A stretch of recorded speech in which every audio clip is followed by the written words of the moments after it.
Hello, everyone, and welcome back to the Deep Dive Dentist Coffee Time. Hi there. Great to have you with us. While our audience is deeply familiar with chasing technical perfection day in and day out, Absolutely. today we're stepping back a bit. We're not talking clinical specifics. Instead, our mission is to really dig into the fundamental nature of mastery itself. Okay.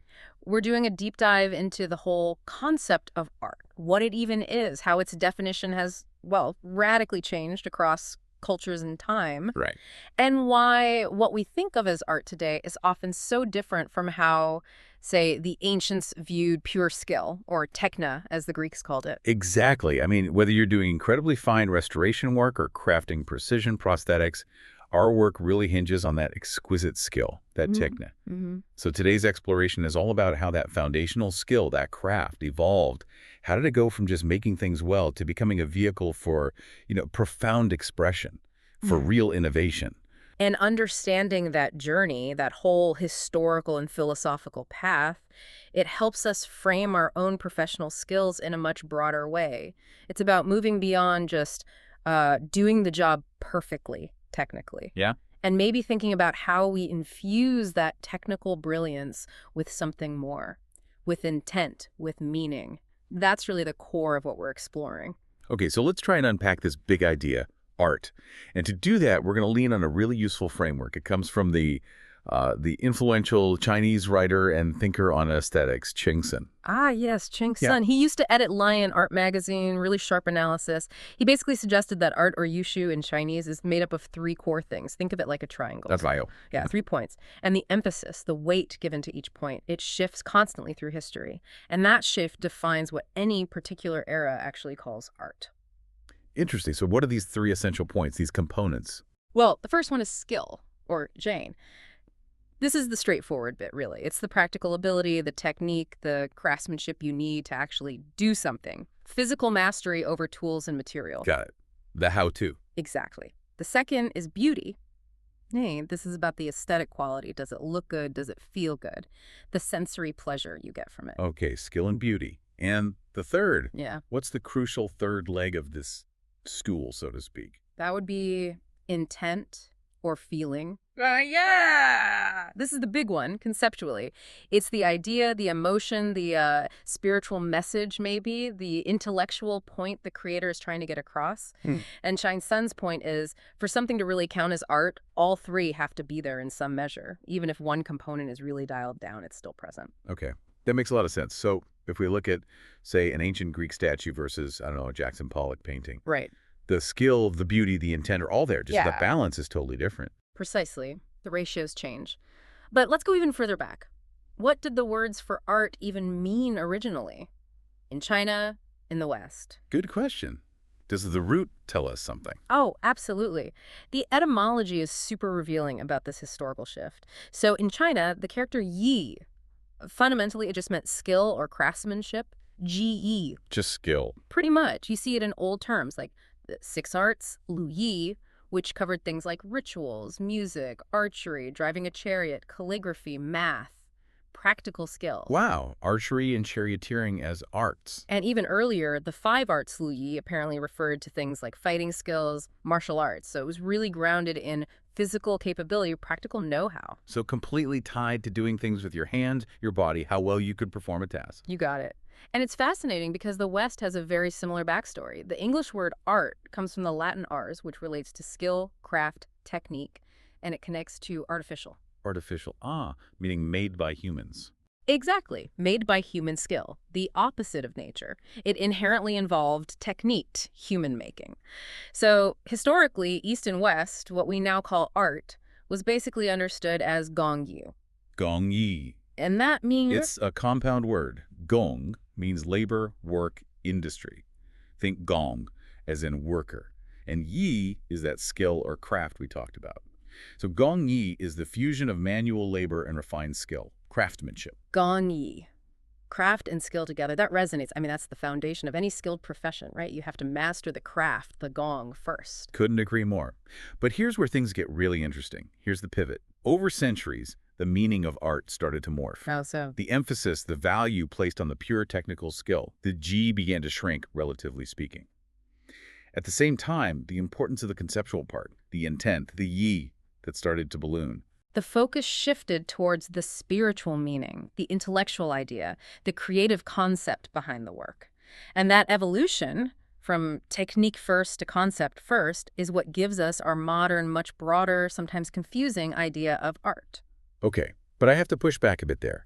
If the focus shifts too much to intent and technical skill gets minimized, I mean, doesn't that open the door for basically anything to be called art? Yes. Where's the line between a brilliant concept and, just not being able to execute something well? That is the million-dollar question in modern art, isn't it? And yeah, the line gets incredibly blurry. But I'd argue, even in the most way-out conceptual art, the skill component doesn't vanish entirely. How do you mean? It often transforms. Maybe the skill lies in the intellectual rigor behind the concept, or in the clever choice of materials, or even in the sheer difficulty of realizing the concept, even if the final thing looks, well, rough or unskilled in the traditional sense. The artist still needs some kind of skill to bring that intent into the world, even if that world is deliberately fractured or unconventional. The skill serves the idea. So, to really get a feel for this shift, let's jump back to that time when skill, science, and art were basically one and the same. The high point of Gong Yi. Right, when making something wasn't just about intuition or aesthetics, but serious know-how. And for that, you have to look at something like the Bronze Age in China, those incredible, huge sacrificial vessels, the ding tripods, from the spring and autumn period. The ding are absolutely perfect examples, making one of those massive things. It wasn't just skilled craft, it was, frankly, an industrial and scientific achievement. You mean the metalworking? Exactly. It demanded sophisticated metallurgy. These weren't simple bronze recipes. You needed precise mixes of copper, tin, lead, often other stuff like zinc, to get the right color, the right hardness, the right flow when it was molten. Tiny variations could ruin the whole casting. And just the scale of it. Some of those dings are enormous, pouring hundreds, maybe thousands of pounds of molten bronze all at once. That requires serious planning. Yeah. And they use that complex piece mold technique, right? Yes, the piece mold casting. Yeah. Which is way more intricate than the lost wax method that came later. You have to carve the design into multiple separate clay mold sections, fire them perfectly, then fit them together around a central core like a giant high-stakes jigsaw puzzle. Wow. The level of precision needed for those sections to line up flawlessly, so the final massive bronze was strong, held its shape, didn't crack. It required serious geometry, understanding heat flow, material stress. It was basically high-tech engineering wearing ceremonial robes. That really mirrors what was happening in the ancient West, too, doesn't it? Yeah. I mean, you think of the Parthenon in Athens. We see it now as this icon of classical beauty. But building it must have been an absolute scientific and logistical nightmare. Oh, the Parthenon is the gold standard for blending Gong Yi craft, science, and beauty. Just getting those massive marble columns and roof beams, architraves up needed advanced physics and mechanics, levers, cranes, sophisticated rigging. Yeah. But the real genius, where science met aesthetics, is in the optical refinements, the way they deliberately tweaked the design to trick the eye. You're talking about endotasis, that subtle swelling in the columns. Exactly that. See, if those columns were perfectly mathematically straight, our eyes would actually perceive them as sagging inwards in the middle, an optical illusion. Right, they look concave. So to make them look perfectly straight and strong, the architects calculated this tiny, almost imperceptible bulge outwards in the center of each column shaft. That's endotasis. And it wasn't a uniform bulge, it was a complex curve, calculated differently for every single drum making up every single column. That's incredible. They were using advanced math and engineering to solve a purely visual aesthetic problem. Precisely. The pursuit of beauty demanded the application of science and meticulous skill. Back then, art, skill, science, beauty. They weren't separate departments. They were all just part of making something exceptional. That separation came much, much later. And it makes you wonder, even today, in what we call fine art, how much of that gritty, practical reality is still there. Oh, it's definitely still there, often hidden behind the gallery walls, Yeah. which leads perfectly to the modern reality of sculpture.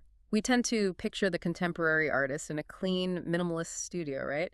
Maybe sipping espresso. Yeah, the romantic image. Not exactly a hard hat area. Well, the truth is, a lot of high art, especially large-scale sculpture, still depends on incredibly demanding, almost industrial labor. The Gong part of Gong Yi is alive and well. You have an example of this, right? I do. I had this experience visiting the workshop of a really famous Taiwanese sculptor, Wang Suqi. You might know his work, these beautiful, very pure, expressive figures, often children or serene little monks. You see them on university campuses like NTU, Asia University. They sell for significant money. All right, I think I've seen those. They have a kind of innocence. The conceptual purity. You'd imagine the place they're made reflects that. That's exactly what I thought. So I first met him in his elegant reception area, all finished pieces, very calm. But I was curious, so I asked if I could see where the actual work happened. He sort of paused, looked at me, and said, "Okay, but you'll need a gas mask." Gas mask, seriously. He took me back, and it wasn't a studio. It was a huge, loud, dusty factory. The air was thick with fine stone powder from constant cutting, grinding, polishing. The noise from massive drills and power tools was, well, intense.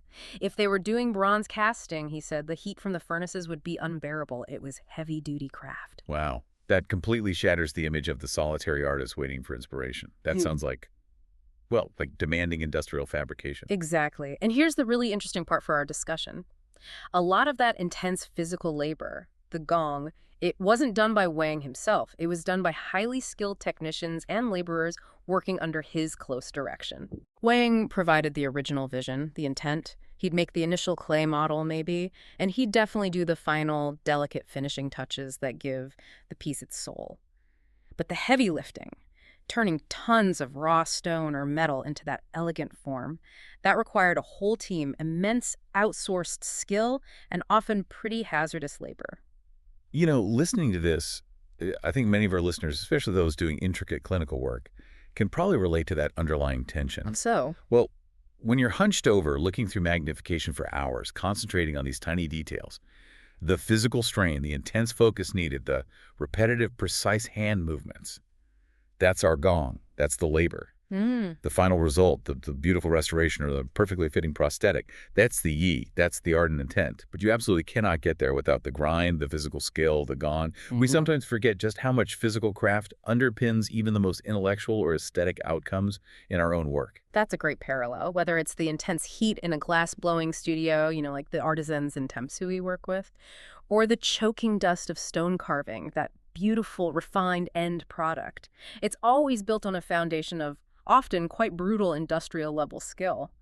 The Gong Yi connection is still fundamental, even if the artist figure doesn't wield the heaviest hammer anymore. Okay, so we've established this long history where art was deeply connected to science, craft, physical skill, Gong Yi. But then, you said, the balance started to shift. The scales tipped away from skill towards intent. When did that really start to happen? Well, it happened differently and at different times, East and West. Yeah. In China, you start seeing a clear shift around the Five Dynasties period, think 10th century or so. This coincides with the real flourishing of landscape painting, shansui. Landscape painting. How is that different from, say, casting a bronze ding? In terms of the balance, very different. Landscape painting was seen as much more spiritual, more conceptual. It definitely required brush skill, yes, but it didn't demand the same kind of hard science, metallurgy, engineering as the ancient bronzes. It was more about the artist's inner connection to nature, expressing a feeling and intent rather than overcoming massive technical, physical challenges. So a move towards the intellectual and spiritual. And in the West, when did the split happen there? It's often traced to the Renaissance, roughly 13th to 16th centuries, although the trend really accelerated later. But the Renaissance artists were masters of technique, perspective, anatomy. Absolutely. They pushed technical skill to incredible new heights. But paradoxically, it was also during the Renaissance that thinkers started arguing art wasn't just a mechanical craft. They wanted to elevate it, put it alongside the liberal arts philosophy, rhetoric. It was framed as an intellectual, even spiritual activity, distinct from just being good with your hands. Ah, so the philosophical groundwork was laid then, separating the idea from the making. Precisely. And this separation, this elevation of the concept, leads us right into probably the most challenging question modern art throws at us. Which is? Does art actually have to be beautiful? Right, because traditionally you just assume it does. You think of art, you picture, I don't know, classical sculptures, maybe religious paintings, angels, Madonnas, things that are undeniably beautiful by conventional standards. But then you run into someone like Pablo Picasso. Yeah. Picasso. That's where it gets tricky for a lot of people. You see his later works, those fragmented figures, the Cubist stuff. And the immediate reaction for many isn't, wow, beautiful. It's more like confusion, maybe even finding it, well, kind of ugly. It directly challenges those traditional standards. It's unconventional, visually jarring, and this is where intent really starts to dominate beauty and even makes us question what skill means. I know you had a kind of epiphany about Picasso yourself, didn't you? I really did. For years, honestly, I kind of bought into the idea that maybe Picasso just couldn't paint realistically, that he did the abstract stuff because he lacked traditional skill. I looked at his later works, from the 60s, all broken up, and thought maybe it's just lazy, or maybe he's lost his touch. A common misconception. So what changed your mind? I saw this big retrospective exhibition. It wasn't just the famous later stuff. It showed his entire journey. And crucially, it included paintings he did when he was really young, like in his early 20s. What were they like? Absolutely breathtaking. They were technically perfect. Classical portraits, realistic scenes, flawless perspective, beautiful rendering of light and form. He was clearly a prodigy. He had absolute mastery of traditional skill, the Ji. He could paint beautifully with the best of them. So the later work, the Cubism? It wasn't because he couldn't paint the old way. It was a deliberate choice. A radical departure driven entirely by a new intent, a new idea, the Yi. He chose to break things apart. And that choice gave birth to Cubism, which he developed with Georges Braque around 1907 to 1914. Cubism was a genuine revolution. It basically tore up the rule book for Western painting that had been in place since the Renaissance. Rules like single-point perspective, making things look naturally lit. All of that. Cubism threw it out. Inspired partly by Cézanne's geometric forms and the conceptual flatness of African maths and sculptures, it aimed to show objects from multiple viewpoints at the same time. It decomposed things, flattened space. It sounds complex. It was, especially the early phase, analytical cubism, around 1910, 1912. Picasso and Braque would take something simple, like a guitar or a person, and just shatter it into geometric planes, facets, lines, often in muted colors. The viewer almost had to mentally rebuild the object. It was incredibly conceptual. So it's less about just looking and more about thinking. Analyzing. Exactly. It shifted the focus from the eye to the brain. Later, synthetic cubism brought back some color, even used collage elements, but that core conceptual complexity, that intent, remained dominant. Which brings me to this amazing little story from the Philadelphia Art Museum. Oh, yeah. Tell us about that. Okay, so this was years ago, early 90s, at a big Picasso show. Lots of his later, really complex, abstract stuff. And honestly, a lot of the adults there, including me, were wandering around looking kind of lost. Staring at these paintings, trying to figure out what on earth we were looking at. Frustrating, I can imagine. Geometric shapes, lines everywhere. Right. So I'm standing in front of this particularly dense, fragmented cubist piece, totally abstract it seemed, and I see this father walk up, holding his little boy, maybe 3 or 4 years old. Yeah. And the father points to this incredibly complex painting and asks his son really simply, "What do you see there?" I get. Without missing a beat, the little boy just points and says, clear as day, it's a person walking down the stairs. No way. He could see it. Instantly. He could somehow trace the lines, see the underlying structure, the figure, the movement, even though it was completely broken apart, shown from multiple angles at once. He just got it. That's incredible. It's like the adults were stuck looking for realism, for traditional beauty and skill. Exactly. We were burdened by our visual training, our expectations of what a painting should look like. But the child, with fresh eyes, unburdened. He could immediately grasp the intent. The artist's conceptual idea of showing that person and the stairs in that fragmented way. That's precisely how it felt. It was a stunning demonstration of how some modern art prioritizes that conceptual meaning, the yi, over everything else. It demands a different kind of seeing, maybe a more direct, less conditioned way. The idea became the main event. So in that sense, maybe the skill wasn't in painting a realistic person, but in the intellectual and artistic feat of conceiving and executing that fragmented vision itself. I think that's a great way to put it. It's a total shift in what counts as mastery. Okay, so if intent can override traditional beauty, as Picasso shows us, that leads to our final big question. Does art have to stick to reality? Does it have to accurately reflect nature? Our first instinct might be yes, right? Right. If you're truly skilled, your technique should let you capture the world exactly as it is. But maybe not always.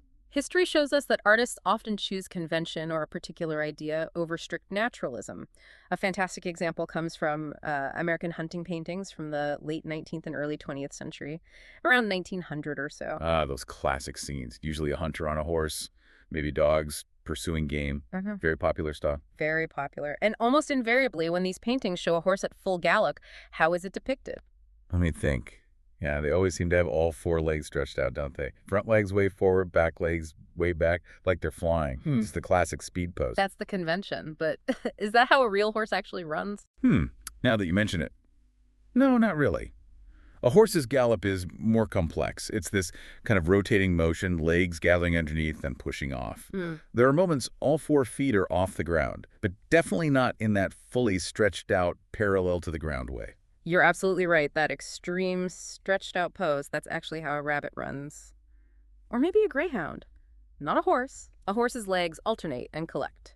So wait, these artists, who are often praised for their realism in other aspects, were deliberately painting horses running incorrectly, anatomically wrong. Consistently across the genre. So why would they do that? They certainly had the skill to observe and paint a horse accurately if they wanted to. It must have been the intent again, right? They weren't trying to paint literal equine biomechanics. They were trying to convey the feeling of maximum speed, of the thrill of the chase. Precisely. They chose a visual shorthand, a culturally understood symbol for galloping really fast, even though it was factually inaccurate.